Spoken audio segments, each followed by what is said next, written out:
Merci beaucoup, un grand plaisir de nous retrouver, mesdames et messieurs. Lobby déjà Tobandaki, Nakati ya Basango ya Congo, rumeur de Kinshasa. Gamik les grands, désormais, tous les jours, Nakati ya chaîne Oyo pour que te servir Mbokande, même Sabino, et si Kanyo Sobolingo ya Osa de Lamboka Obenga Biso, Tokozalawana. Merci beaucoup na Rancy, Oyazawana, Baza Formula, Azaïmo na caméra, Emo na montage, Emo na Nyoso. Sans oublier également, je souhaite au PCI et Bambote. Maître Joël Kitenge Bandeko Nyonso ya Basango ya Congo. Alors, mesdames et messieurs, aujourd'hui je suis venu vous parler makambo oyeza simple pour na bulamu ya mboka na biso. Ce qui nous fait mal, n'a reçoit plus sujet oyezali loi Tiani, proposition ya loi ya Tiani, oyo ba classango pour na session ya septembre, session budgétaire.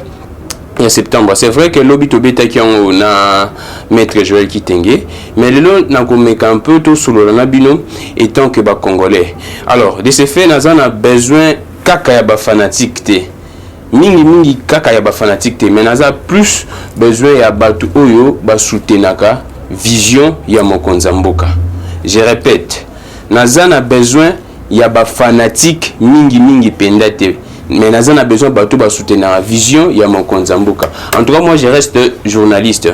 Je ne suis ni à UDPS, ni à FCC, ni à Lamuka. Je reste journaliste et je suis sur les faits pour que Sunga Bissonio se passe.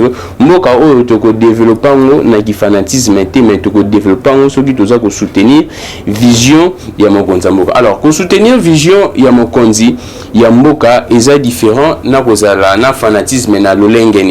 Moutou aza fanatique, dans un exemple parallélisme simple, na batu bazalaka pas ba musicien, ba fanatique ya ba musicien.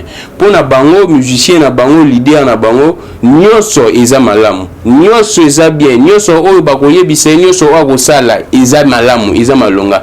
Mais moutou a soutenir la vision ya leader eza moutou aza capable oyebisa leader que tiens leader esika o tozo kende et comme mabiso na libulu et des marches tozui et comme mabiso ne sika ya mabe ya on a lubi que na besoin bato ba soutenir la vision ya mokonza mboka bato baza capable ya bisa mokonza mboka tiens mokonza mboka ndenge justice na biso ezo kende ezo risquer to prêter flanc na bandeko mususu na ba adversaire na biso pour que population mona ki toujours ça et le côté notons mokonza mboka yimoko ayebisi biso tant azali na est que justice ya mboka na biso jusqu'à présent nanu ezapenda na lolenge ye alinité nanu ezapenda na lolenge état de droit te pambate il y a de ses proches au baza pour instrumentaliser et justice là c'est le chef de l'état Félix Antoine Tshisekedi batu oyo baza batu lamuka na yebike chaîne oyo eza suivi pas batu nyonso na batu lamuka batu FCC batu ya partout en tout cas il y a eu des UDPS Union Sacrée bino tout bozana.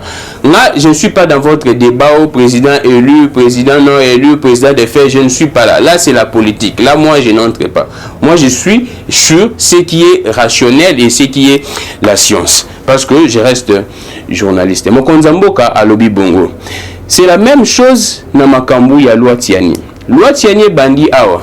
Bandi on a biso en tout cas c'est de votre droit. On a flexibilité, c'est de votre droit. Bandi on a biso bachilo makene les belé. Loi Tiani eza malamu, loi Tiani il faut kaka to moni ku dutango ndiko na biso ntingi akendaki ko déposer na bureau ya assemblée nationale zaki accompagner na bandeko belé bandeko na biso o to benga communément ba wewa bandeko na biso ya moto to linga mingi parce que sans bango na Kinshasa mobulu bazaki na bango bazaki pe na bato belé baki ko déposer et bato belé batiaki makelele churango et kabolaki pratiquement bato c'est là qui deux camps et c'est tout clairement. D'un côté, batu ya UDPS tout le monde bongo et de l'autre côté batu ensemble bazaki lésé. Pour na batu ensemble batu UDPS banimba beta bango ku malgré bazana kata Union Sacrée. Tout mona kikutu to landa biso to interview à Moïse Katumbi et bandé non ba collaborateurs ne ba proche naé akina Jeune Afrique apesi deux lignes rouges parmi ba lignes rouges wana makambu et à loi Tiani. Batbation makelele. Mais ce que moi j'aime parfois pas mokonza mboka ezanini mokonza mboka il sait se mettre au-dessus ya makambu nyonso il sait se mettre en tout cas au-dessus même ya d'émotion au-dessus même ya ba polémique na biso au-dessus de la melende baloba na français c'est ce que j'apprécie parfois souvent pas mokonza mboka soka yoki likambu ayoki pena likambo moni ke non likambo oyo ezomema biso na sens ya mabe mokonzi mboka kozwa discours moko ferme et c'est ça batu ya kana et c'est ça batu ya kana en tout cas il restera comme un chef de l'État. Et on a vu mokonzi mboka déjà le baki on pas ba sénateur que batu ya bebisi mboka oyo pendant tout ce temps depuis l'indépendance ils a batu oyo toza ko benga des pères et des mères. Mokonzi mboka alobi bongo. Et tant mokonzi mboka alobi bongo pas ba sénateur tellement ezalaki de manière officielle boité toyokaki yango na ba pas ba confrère na ngai ba confrère na biso ba journaliste ba kanisa lokola apparemment eza lokuta batu ba sali tetutes ba kanisa kaka non ifsengele leka.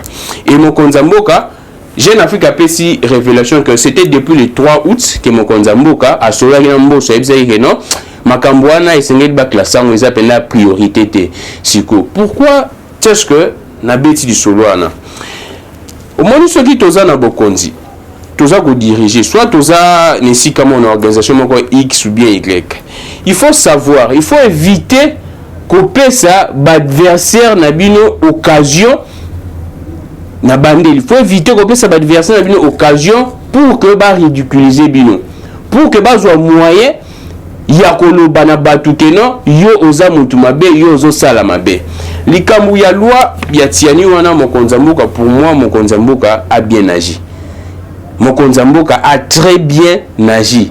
A boyi ko prêter flanc na bandeko mususu balwa ketala na mokonzi ya Félix Antoine Tshisekedi mwana ya Sphinx délimité tokomi ko kene na ba élection au baza déjà ko disqualifier ba potentiel adversaire na 2023 pamba te biso tout yebi mwana mboka Moïse Katumbi. Oui, là en tout cas ça dépend de vous. Oh le ba mwana mboka te l'essentiel mokonzi mboka benga ki na union sacrée. So Moïse Katumbi azala mwana mboka te mokonzi mboka tanga benga ki batu na union sacrée tanga Moïse Katumbi akenda kuna mokonzi mboka alinga bengane. Mais comme mokonzi mboka bengana ki ete mokonzi mboka yambaki, pour moi je dis que mokonzi mboka considérer le ko là mwana mboka. C'est la même manière mokonzi mboka abengaki bandeko na biso ya Banyamulenge qui baza ba congolais. Moi je reste sur ce que le président de la République fait. Oh ba polémique na bino ba débat na bino wananga, je n'entre pas. Mokonzi mboka tangu abengisi ba pour na union sacrée Moïse Katumbi akendaki. Mokonzi mboka andimaki jusqu'à présent Moïse Katumbi aza na union sacrée. Alors mokonzi mboka moni que non. So na kena lure oyo na kopesa bandeko misusu maloba na kopesa bandeko ya lamuka maloba opportunité pour que ba takenga, pour que ba loba ba tia makelele na monde entier que non kuna état de droit et source de élection en 2023 et vous la crédibilité pambate il y a déjà des potentiels candidats au baza disqualifiés. Et mokonzi mboka, pourquoi je disais même que mokonzi mboka il aime ses personnes dessus de la mêlée. Il y avait un député provincial, je pense na ba Beni kuna oyo alobaki clairement que mokonzi mboka aza kokosa akosi na makambo ya état de siège wana makambo ebele alobaki bato basali polémique là du fait sengeli bakanga ye outrage, mais tout le monde mokonzi mboka asaki intervention ye moko personnellement asengi batika député provincial pour vous dire que la démarche au mokonzi mboka aza nango ekozala bien na bandeko nyonso oyo basala communication ya mokonzi mboka ba soutenir mokonzi mboka ba longwa na fanatisme et go sunga mokonzi mboka te. Prenons l'exemple si mokonzi mboka alandaki makambo belé oyo bandeko oyo ba communiquer pour na mokonzi mboka ba lobaki mokonzi mboka lobiki non ba soli na mboso. Nous sommes en tout cas en RDC en Afrique, en tout cas ça se passe comme ça. C'est vrai qu'il y a séparation de pouvoir, oui on le sait, là c'est sur le plan théorique, mais ce qui se passe biso tout oyebi mokonzi mboka étant que arbitre, il y a bon fonctionnement, il y a bien institution, là c'est la constitution mutu et le bien a sengi soit ayebisi na batu na ye ya union sacrée que non balekisa proposition ya loi na bachango na calendrier. Vous imaginez eloko nini elingaki mema biso, vous imaginez les conséquences. Comment est-ce que le nom du président de la République est à la sali? En tout cas, je répète encore, je suis en train de parler plus na batu o baza ko linga ko soutenir vision mokonzi mboka. Vous imaginez comment est-ce que le nom du président de la République serait sali? Comment est-ce que bandeko ya lamuka balenga ba diembela mais sika on a pour crier à la face du monde que non Félix Antoine Tshisekedi prépare déjà une fraude électorale. Félix Antoine Tshisekedi prépare déjà makambo nyonso wana o boyebi. Élection moko eza crédible et ainsi de suite. Oh bino tout boyebi. Ouais, comment est-ce que Alina qui a prêté flanc pas bandeko ya lamuka na mais mokonza mboka et tant que mutu oyo azala pe l'opposition pendant 37 ans UDPS toyebi mokonza mboka tala bino pour le moment eza priorité te na lobi pété que ou soit mokonza mboka alobi pété que proposition ya loi ya tiani wana eza mabe en tout cas bato bamoni ke eza malamu pona bango je vous le concède eza malamu bato pe bamoni ke eza mabe pona bango je vous le concède mais c'est que sûr et c'est là qui to préserver image ya mokonza mboka makambu oyo esalaki Kabila même communauté internationale esanza ye eza makambu lokola ya bongo c'est-à-dire makambu lokola ya ba marche pacifique elingi esalema baannule yango bainterdire yango basali répression babomi bato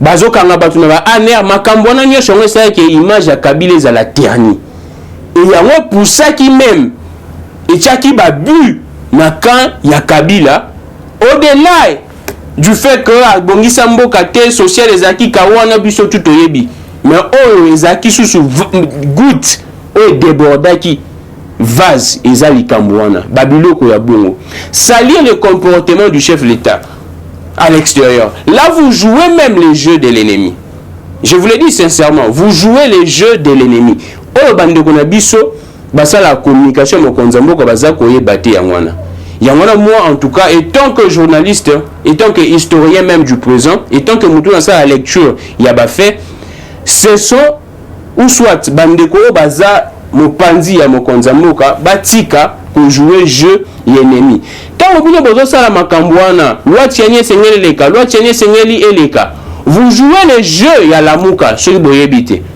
vous jouez les jeux ya lamuka parce que lamuka zozela bino nde boza boka c'était lamuka vandi non lamuka banero zela loi tianye eleka comme ça bango siko bazui maloba babando leka dans tous les médias c'est ça la stratégie politique.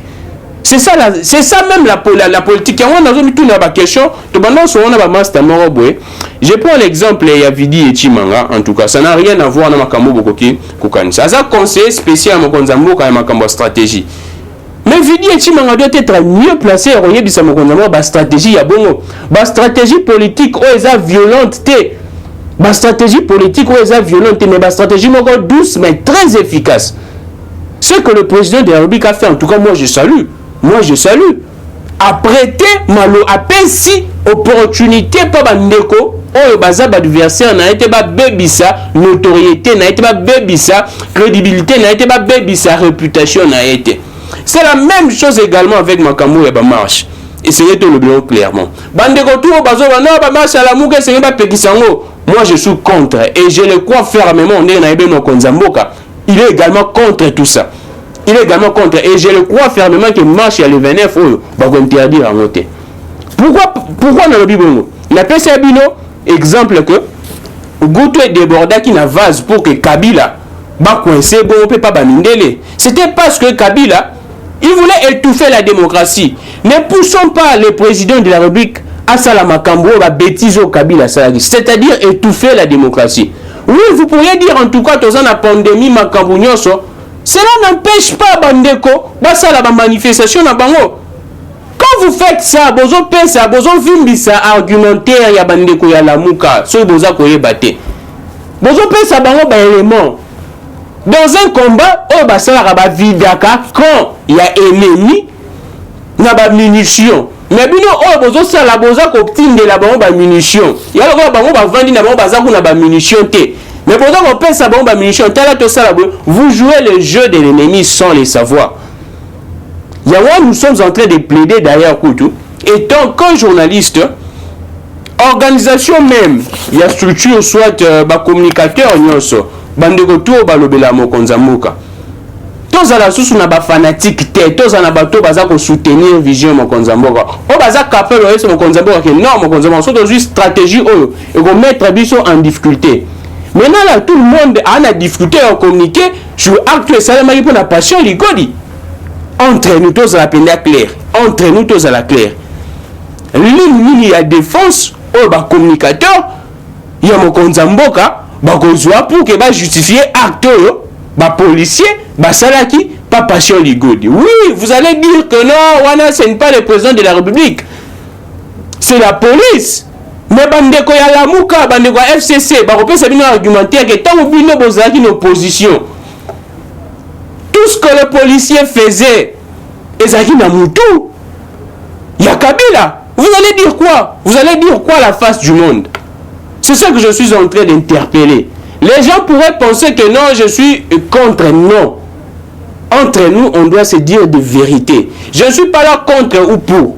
Mais moi, je suis en train de parler pour que 5 ans après, Congolais a regretté un mandat à Mokonzamboka. Mokonzamboka, ceux qui ont échoué, perte à Libocho à Maka, c'est ça, Congolais en général. Est-ce la Congolais à Lamuka? Est-ce la Congolais à UDPS? Est-ce la Congolais à FCC? Perte aux ya Congolais. Et Rosala non nous coûte ya Mokonzamboka, Rosala nous coûte ya Martin Fayulu, Rosala nous coûte ya Mozito, Rosala nous coûte ya XY. Et Rosala Liboso perte qui ont de Rosala dans la diaspora, n'habite la diaspora dans la biche belé. Et Rosala non nous perte. Yande kono o tila na kini awa. Et Rosala perte na yo za libanda pamba to bando tindele chaque jour ba code. Yozo nous gambo on a pas si nous bon tindele ba code chaque jour. Yangwana je suis en train d'interpeller. Batu o tout bazo linga ba prêter flanc. Na ba adversaire. Ya Mokonzamboka.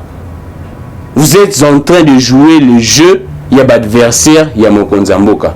N'yabi ke bande kwa Lamuka baroloba pe que non, nazo kopé sa ba stratégie pour que bango bazanga maloba. Non, moi je suis en train de parler pour l'avancement du pays. Pour que nation kende liboso. On ne peut pas en tout cas développer un pays na ba polémique ya ba politicien. Na polémique politicienne, on ne peut pas. 61 ans après indépendance, tout ça na ba guerre ya politique. Aussi longtemps Congolais Azako Kabola Bitabi, 2 personnes, 3 personnes, Namboka Oyo, na Kinshasa. Congolais a comment au Kabola Bitabi, Etabe Moko, Etabe régime T, mais Etabe Moko, bon Kabola 2 personnes. Congolais n'a pas si Olia Makemba. Kutu mikolo na moni moi ba sauver moi batu ba komi oteka moi ba makemba na coin ya mike ya ba 100 francs ba 200 francs nde ba sauver. Mais Congolais est incapable de se mettre régime makemba ya 3000. Imaginez-vous comment est-ce que le Congolais souffre. Mais entre-temps, les politiciens 61 ans après 2 ans 3 ans après Kabila, tout ça va continuer toujours. Na ba guerre na biso ya ba politiciens. Ceux qui ont lié à Kanango, il faut y a au finga mutu X, il faut y a au chrétien mutu X pour que ba personne bongo. C'est bon en tout cas. Mais sache que yoko zwango. Mais yeba to zwango. Okoboko yango famille non nyoso mobimbate. Famille senga keza atana 3 4 5 personnes. Oh baza makasi pour que famille kende liboso. Yango tozo senga na batu nyoso. Tozo senga na batu nyoso. Je parlerai de beaucoup de points en tout cas, mais sujet principal des acquis. Acte ya Mokonzamboka ya koloba keno esengeli makambu ya loi tiani wana bachango nono pembeni pour éviter ce qu'on pourrait éviter en tout cas. Mazonge sika na zalaki. Les gens sont en train de souffrir. Batu bazako kemba makasi kene rentrée scolaire en octobre ah. Je pense que Ronsi Baobé Tatatou nande konabiso Josué na bagambela batala. Comment est-ce que les parents bazo korosa la même rentrée scolaire té. Rentrée scolaire est bientôt là. Mais Mokonzamboka facilite moi gratuité enseignement, mais gratuité enseignement ba repé c'est ba uniforme té, ils sont les parents sont ba uniforme parents zo salaté. Jusqu'à présent. Ce sont ba discours ya lokuta. Toti kango. Koko sa makambu na TV et rosala té que Mokonzamboka a réussir.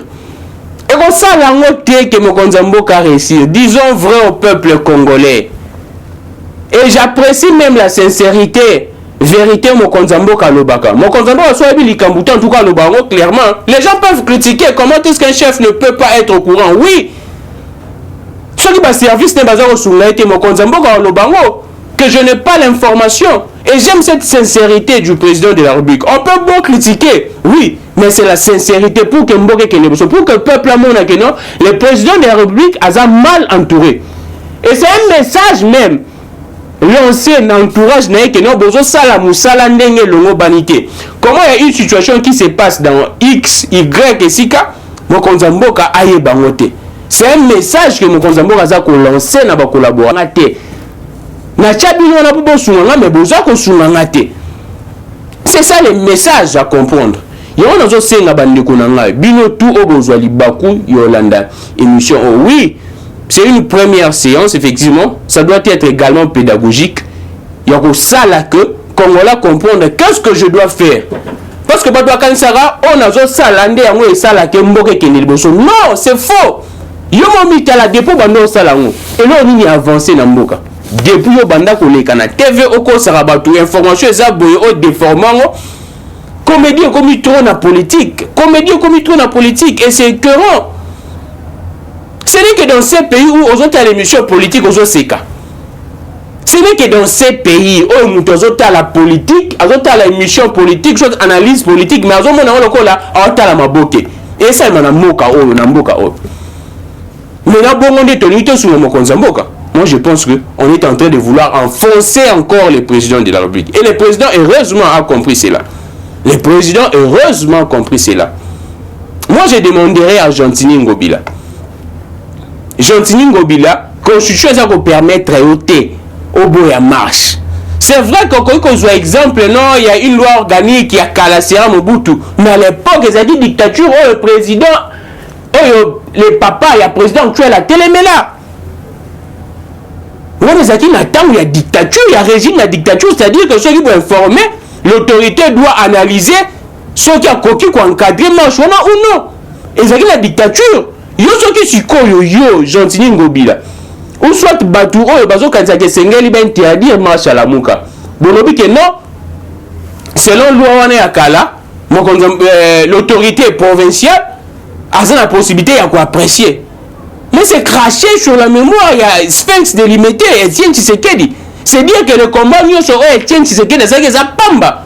Ce que ça koye battu, vous prêtez également besoin de ça loba. Na bandeko o bazana ngam suba attaquer bino. C'est ça le problème. C'est ça le problème. La vérité, c'est ça. Son vérité, c'est vérité yangwana. Parce que Etienne Tshisekedi a combattu qui Mobutu na régime na yewana que non, vous en marche, vous informer et autorité et c'est lui a apprécié. Sur la Monique a un moyen à interdire bino. Et loi des acquis taillés sur mesure pour asseoir la dictature de Mobutu, pour radicaliser même. Consolider la dictature ya Mobutu. Ya mwa bache ki on a taillé sur mesure. Et puis nous besoin ça recours na loi ya Mobutu. Tout ça un peu sérieux. Tout ça sérieux. Il y a plein de communicateurs, il y a eu des pestes. Au lieu de mon konzamboka. Mais tu viens avec ces discours. Tu viens avec ces discours. Ya mwa nangai, je serai là pour vous le peuple pour que na faire comprendre bino. Parce que bino est belé bolanda biso bo yebi pe koneka kutu na biso. Mais belé pe bolanda biso on a besoin de topé sabino de formation. Il y a un na rozala pour na web sabino ke ndeko na ngozo landa ngai. Olingi mokonza mboka, olingi mboka nayo. Oui, c'est vrai. Au-delà ya ba polémique wana, tout ça na mboka moko. Lelo lobby kuna biso tout to ko kufa. Mais mboka ko tikala. To kufa to kena ba polémique na biso. Tozalaka na son yota la bana na biso après 50 ans, 100 ans. Toyib sabango nini? Ke biso tozalaka ko swana. Nga mutu boye. Ça n'aide pas le pays. Que Gentini Ngobila atika bandeko la muka ba marché. Gentini Ngobila atika bandeko la muka ba marché. Gentini Ngobila atika bandeko la muka ba marché 3 fois na bandelian. Azwa ba mesure avec la police. Ba benda ba policier matoi. Ba brutaliser batute. Bon mona ki acte au passion ligodi et comme il a qui ndenge loba maki. Ndenge ba mindeli ba komi ko loba. Campagne ya mabe o esalemi. Je ne pense pas que mokonza mboka et si gazaza ne sengonango, je ne crois pas ndenge na yebeli mokonza mboka. Je ne crois pas gazaza ne sengonango. Je ne crois pas. En tout cas moi je doute que mokonza mboka gazaza ne sengonango que kombo na etambola mamabe. Partout que non, dans RDC, dans le régime, il y a Félix Tshisekedi, on brutalise les journalistes. Vous pourriez pas dire que non, c'est un journaliste et Hazan a tendance à la mouka, ainsi de suite. Moi, je ne suis pas là en tout cas. Et c'est rien qu'éviter ma provocation. Conserver le pouvoir, c'est également éviter, savoir éviter par des stratégies. N'a ça une stratégie na habité à sur la pèse de stratégie wana bande ko belé bo silika mena pesango marche à la Mouka. C'est également pour voir la force ya bande opé à la Mouka. Bon ça appelle ba stratégie na bino mais na ko pèse appelle bande ko tout stratégie. Marche à la Mouka. Quelle est la bonne manière, la meilleure manière? Bino badoza nzinga mokonzi mo ba ko proposer mokonzi pour que marche à la Mouka et connaître échec na mobilisation au lieu d'interdire en tout le monde mokonzi mboka utaki ko inaugurer ba cantine na ba camp militaire que masango kiti 25 kg longwe je pense na $15 et comme na 18 000 mais boyebi ke point de départ ya la Mouka eza na changu kuna bozui kaka bino babosa mokonzi mboka stratégie. Chef de l'État, oui, c'est vrai qu'il a inauguré la cantine dans le camp militaire. Mais tellement marche à la Mouka les 29 pour que tu aies une diversion, pour que tu désorienter attention de la population, tu as à moi ma sangouana pour les 29 tu as noté kango na masina na quartier 3. C'est ça la stratégie politique. Vous pensez vraiment que maman papa yebi que non na machine na quartier 3 et si kaya zali ba oteka masangu na 18 000 na 15 000 yebi que stock eza mukie ako wele na okene marche à la Mouka atika masangu wa yebi que sera silisi kolia wa sisi chose wa yebi que sera sisi marche wana ozananzala. Vous pensez vraiment que ako ya na marche à la Mouka to okene liboso non kosomba masangu? C'est une stratégie très simple. Bande konanga bozo landanga. Il n'y a pas de stratégie wana moko. C'est-à-dire que le 29 jour ya marche à la Mouka na bozo ba masangu wana. Bozo ata 500 sacs il y a 25 kg boke ko exposango na marché à liberté wana. 17 000. Bon mona ceux qui bande go ba ke les marche wana. Nanzala weza na mboka oyo muta welela bonga kuna batu wa kitambo kutu baolo wa kitambo bake kuna na masina pour que basomba masango au lieu d'interdire la marche. Quand vous faites ça, quand on a mususu baoza na maloba te baoloba ni niveau international que ba pexi marche non tout il y a une marche na bino mais vous prenez une stratégie la stratégie est douce mais très efficace. Vous pensez que quand vous interdisez les marches de badwa kenete so mutoye dit que non, façon baka masangu libanda na $15. Non, c'est faux. Tout le monde n'a pas sera Kabila, non? Combien de marches sont interdites? Mais vous doit kenaka. Et Kabila une fois joué la stratégie Moroboé. Meeting, je pense, il y a opposition des arènes triomphales. Kabila ben ça match. Il y a des policiers, il y a des militaires, journée mobimba. Match ezanga na mi-temps. Pour dire que ce mi-temps et coquille, population qui a continué à terrain. Match ezanga mi-temps depuis banda ce qui 9h, 17h. Na ba général, ba généraux, ba zobeta match wana. Ce sont des stratégies que bateau baza proche mon konzamo essayer de utiliser. Quand je donne une stratégie comme ça, bande on a bien chopé. Moussou ba stratégie belé pour que ce bon ba salbe. C'est ça en tout cas la politique et ça la marabongo. En violation ya ba droit ya ba touté. Bon on est ça que même ba politicien biso ba koma mayele. Bon on est comme ça la même ba politicien na biso ba koma mayele. En tout cas, je pense que bateau bazar kolanda ngai, vous comprenez du moins comment est-ce qu'on pourrait faire la politique autrement. On ne peut pas en tout cas rester tout le monde en bord de biso réseau kende. Congolais abrutissement et l'équipe. Les Congolais deviennent de plus en plus abrutis. Les Congolais deviennent de plus en plus abrutis. Congolais ont sepelana et azana TV, azana TV, azana radio, azana méga internet. On a l'information. Aluka ayeba, ma préfère pas bêter les sons à balabala. Imagine un peu un peuple comme ça. Azana radio, azana télé, azana média nyoso. Il préfère mutumusu soit go bêter là na balabala, les solo ya politique. aussi longtemps avec un moyen tout y est moi information à la source et si quand nous tournons sur BTS à son information il n'y a pas accès dans mais c'est regrettable et c'est ridicule. Il y a beaucoup de comportements en tout cas qui ne favorisent même pas que mon Konzamboka a un single même et entourage naé. Je prendrai beaucoup d'exemples. Je parlerai de ça. Moi en tout cas, naza mutu oyo aza partisan na société oyo tabou ezala raté. Makambo za ko loba motu ya Jean-Marc Kabunda. Président intérimaire, il y a eu des personnes. Aza ko tobola ka bapuna batu. Mais moi je suis déçu. Si c'est vrai, ba image toza ko mona que c'est Jean-Marc Kabunda aza ko tobola ka bapuna batu, mais c'est regrettable. Vous jouez les jeux de l'opposition. Oui, vous jouez les jeux de l'opposition. Vous jouez les jeux de l'opposition. Le pouvoir, ce n'est pas ça. Être chef, ce n'est pas ça. Être chef, ce n'est pas ça. J'aimerais encore voir Kabound. Akiti ata na Selembaou, akiti ata soki na Limete, akiti ata soki na Kingabu, akiti ata soki na Masina.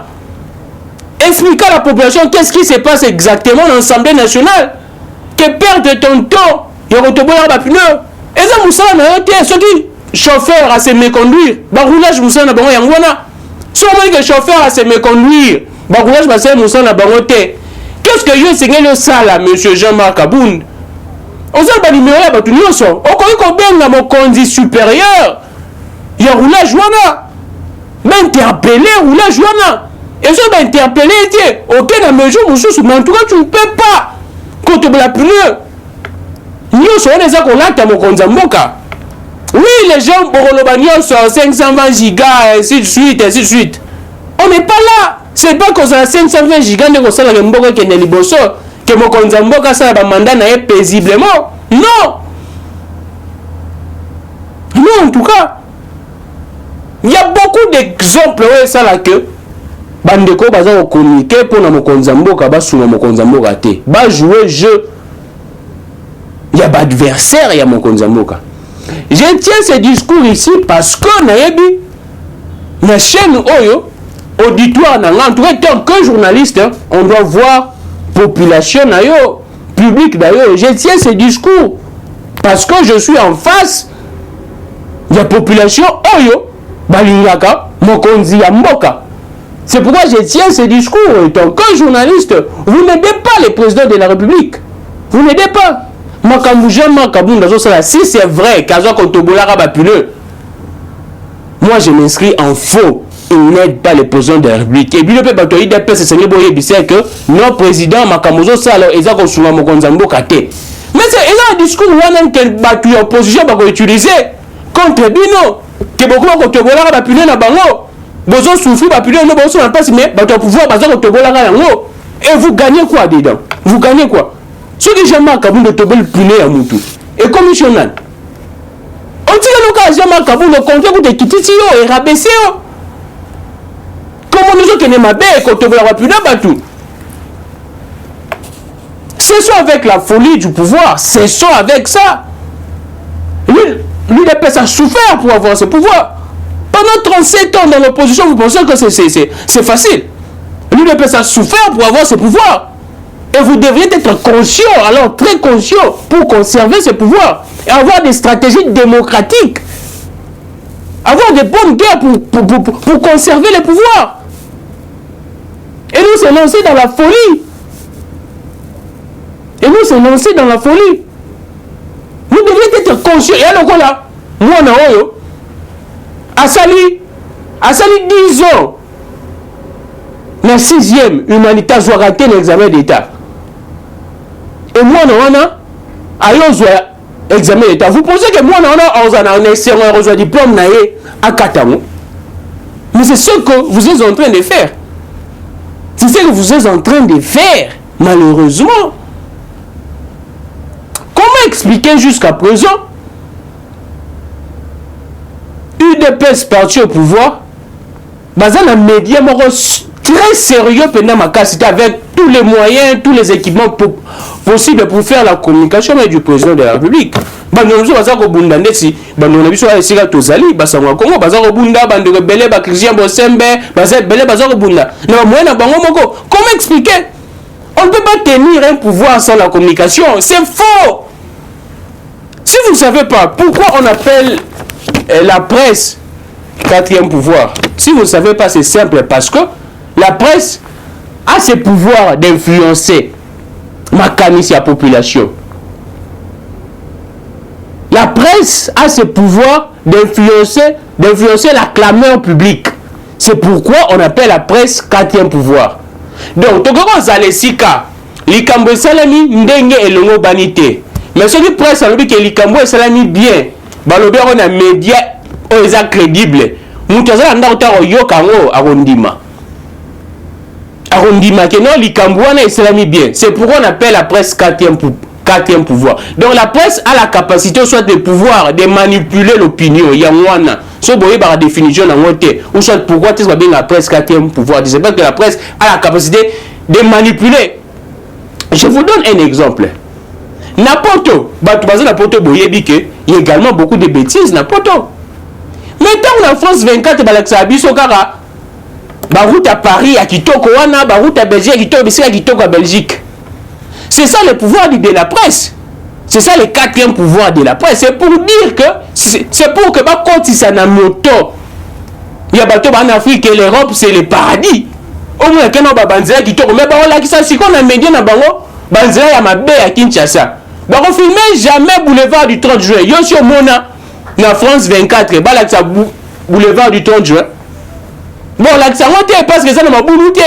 Bah on a bino nzela soki ya kimwenza soki ya wapi yango wana soki ya selemba weza na mabulu na mabulu ta ba la kisango ba la ti banzela ba yitoko yo siko ya Afrika omona ki yo congolais omona ki no biso a tozalo felo ku les amis kidi mais jour okende kuna omona ki no ezaki o bazali ko la kisa ote bon la tso ba image ya mai mo ya bleu yo bena mai ya bleu déjà mona na moki mai ya bleu mais voilà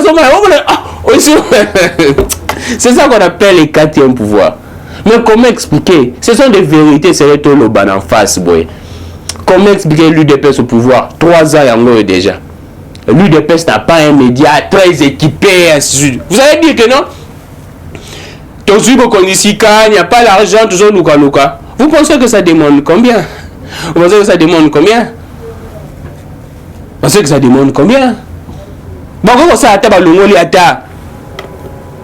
Na ba salaire ba ministre ni so UDPS. Ba l'ongoli ata. Na ba salaire ba député à UDPS. Ba l'ongoli ata na salaire mo konzamboka. Na salaire ba mandataire à UDPS.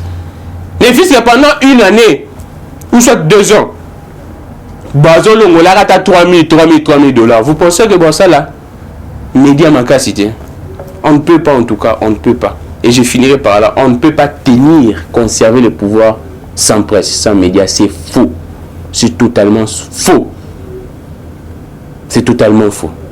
Merci beaucoup. En tout cas, il y a beaucoup de choses. Alors, beaucoup de choses à dire. Mais je finirai par placer un mot. Namakambu, il y a concert, il y a Ouera. Ça fait très mal. Oui. Bah, combattant, besoin de revendication, Nabino. Congolais. La population souffre, oui. C'est vrai. Mais parfois, essayons de réfléchir. Est-ce que Kopekisane concert et vous savez que les Congolais ali pas? Oui, vous allez dire que Nathan ou Kabila, on avait les mêmes discours, les mêmes actions. Oui, mais les stratégies doivent évoluer. Bopekisaki, ba musicien ba beta, Nathan ou Kabila.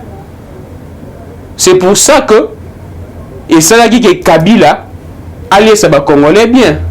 C'est faux. Na rappelé. Bopekisaki ba concert Nathan ou Kabila.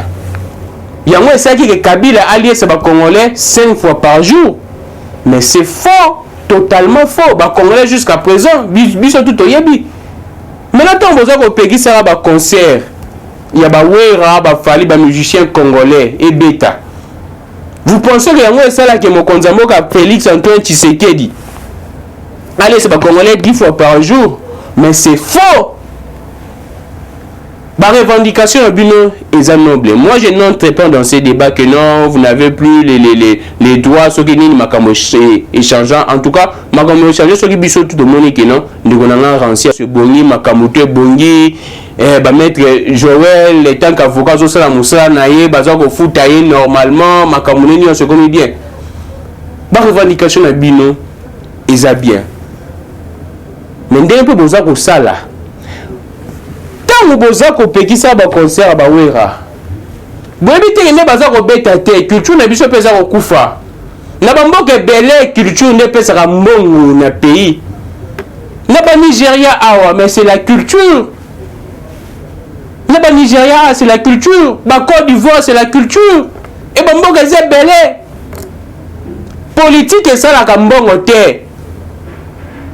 Politique musa na ngo la ka irrégulier. Et gérer le secteur rebelle. Mbongo ko uta entre autres ndenge ba musiciens zo ba kenda ko betera kuna. Ben investisseurs mususu baza ko découvrir que non il y a un pays X le Congo. Pays artiste Y n'est que non ko tala ngo si a moyen d'investir. Trouver d'autres mécanismes. Conscientiser les artistes. Mais en interdisant les marches plutôt ba concert, c'est également jouer le jeu. Il y a des détracteurs, il y a pays.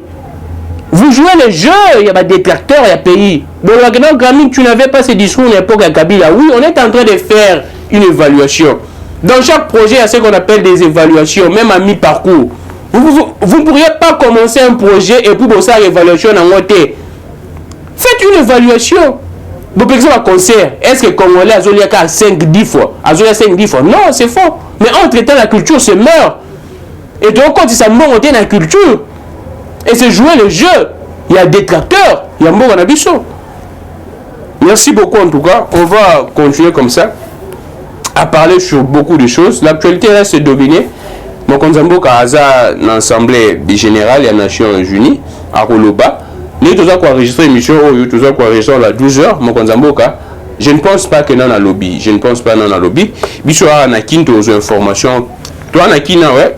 12h à Kinshasa. Bisous aux informations, je pense à 16h, M. 14h, 15h.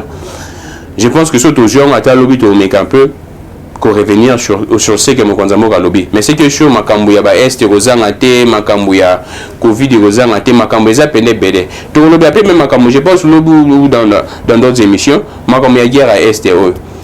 Quand les autres disent X, vous vous dites Y, je pense que nous avons bien.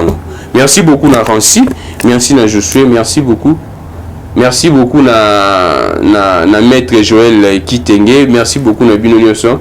Grammy les gars, je suis là, mon numéro est connu également par plusieurs, en tout cas, je répéterai. Nana besoin, il y a bateau baza ba fanatique pena mingi nana besoin bateau ba soutenir vision mon Konzamboka. Plus 243 82 41 59 117. Plus 243 82 41 59 117. Je finirai par cette phrase. Même au Konzambo Kaye Moka Lobakiango, Tamazalaki, n'a pas père naé na Union africaine que il ne peut jamais comprendre avec toute la souffrance où tous à vivre que tous à la mini n'a pas fanatique. On doit être rigoureux. Là, c'est le chef de l'État. Yangwana zone ba Konzamboka. Et si kana lingana Kaye Yangwana, il sait se placer au-dessus. Il y a des motions, il y a Bouzo Banabiso. C'en est fini pour aujourd'hui. Je suis Glamig Legrand. Plus 243 82 41 59 117. Que le Dieu de toutes les inspirations continue de nous inspirer et de vous inspirer également. Au revoir. Eshima, votre magazine qui bat au rythme de l'actualité. Retrouvez la nouvelle édition. Exclusivité, Sakombi Molendo, le pionnier de la bancarisation.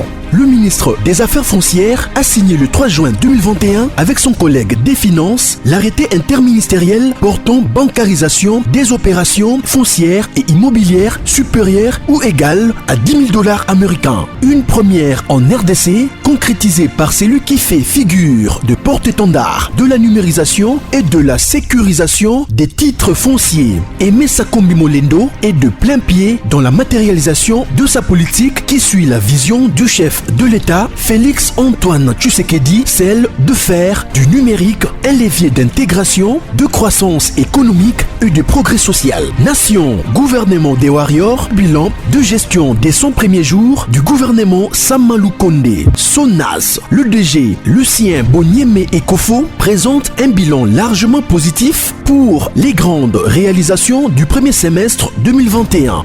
À lire également l'interview de Seth Kikouni portée sur les questions d'actualité. À la découverte de Tissia Mukuna, la DG de la marque La Quinoise, café planté et transformé à Kinshasa. Interview exclusive de Richard Ilunga, DG de l'ONIP, qui confirme l'identification de la population congolaise avant les élections 2023. Un an de patrouille financière, les audits de l'IGF mettent à l'écart les mandataires impliqués dans la mauvaise gestion des deniers publics grâce à Jules Alinguete, inspecteur général des finances, chef de service. Une analyse sur les coups d'État en Afrique et leurs conséquences. Retrouvez l'intégralité du magazine Eshima dans les kiosques. Eshima Magazine, un nouveau standard d'information.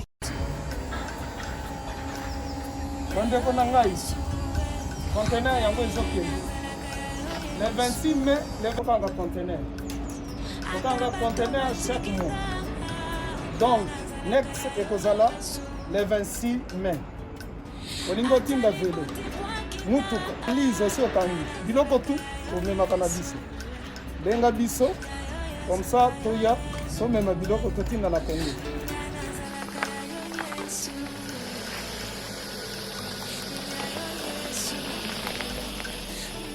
Bandeko kari yango oyo touti kozongo ezokende Kinshasa. Ozana mutuka pesa biso ezokende. Merci. Le 26 mai, mosusu ekwende. Il y a 2021 otosana ngo. Donc tosala ka chaque mois. Oza besoin na carton benga biso. Biso munene yango. Moyenne yango. Bobo moyenne. Yango. Na carton na biso ya muke. Dans la 3 dimensions. Onyo solingo tinda benga biso tozozwa ba vélo, tozozwa ba valise, mituka tozozwa. Donc eloko tout tozomema na Kinshasa. Merci beaucoup. Mutuka, vélo, salon, biloko ndako, biloko tout tozomema. Donc vous hésitez que bobenga biso tozala na pona kosungana.